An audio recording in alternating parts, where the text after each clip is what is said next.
तो चलिए अब जान लेते हैं पापांकुशा एकादशी व्रत की कथा, क्योंकि अगर हम पापांकुशा एकादशी व्रत रहते हैं और अगर इसकी कथा ना सुने तो ये व्रत पूर्ण नहीं माना जाता। जैसे मैं हर एकादशियों में आप सभी को बताती हूँ कि हम जो भी एकादशी व्रत रहते हैं अलग अलग, हर बार एकादशी हर बार अलग अलग होती है, लेकिन होती हमेशा भगवान विष्णु को ही समर्पित है। तो भगवान विष्णु के लिए हमें हर एकादशी व्रत की कथा अवश्य सुननी चाहिए, जिससे हमें पूर्ण फल की प्राप्ति होती है और एकादशी व्रत पूर्ण होता है।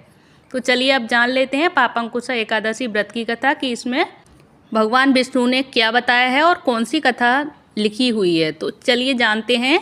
तो एक बार युधिष्ठिर ने भगवान श्री कृष्ण से आश्विन शुक्ल पक्ष व्रत की महिमा के बारे में बताने का निवेदन किया।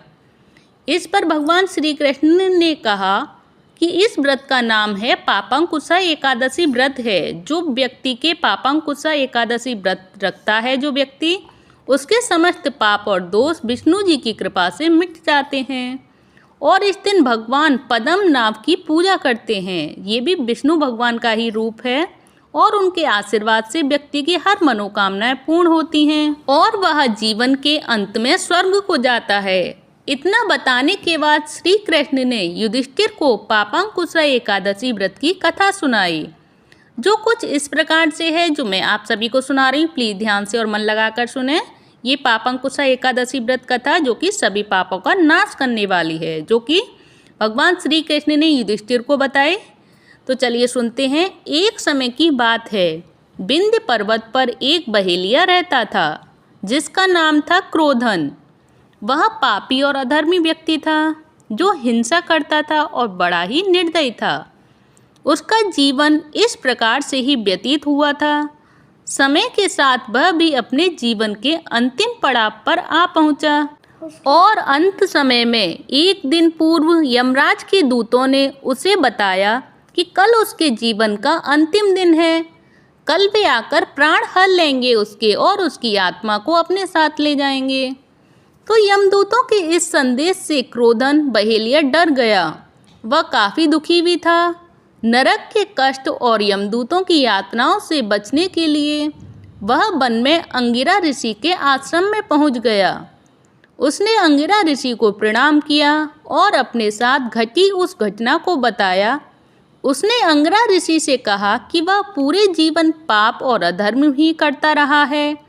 वह इससे मुक्त होना चाहता है और इसके लिए आप कुछ ऐसा उपाय बताएं जिससे वह पाप मुक्त होकर मोक्ष को प्राप्त कर ले। इस पर अंगिरा ऋषि ने उससे कहा कि तुम पापांकुशा एकादशी का व्रत करो और विधि विधान से उसकी पूजा करो। यह एकादशी का व्रत आश्विन शुक्ल एकादशी तिथि को रखा जाएगा और इस व्रत को करने से तुम्हारे पाप मिट जाएंगे और विष्णु कृपा से आपको मोक्ष की प्राप्ति होगी। इतना सुनकर वह बहेलिया खुश हो गया। उसने अंगिरा ऋषि को प्रणाम किया और घर आ गया।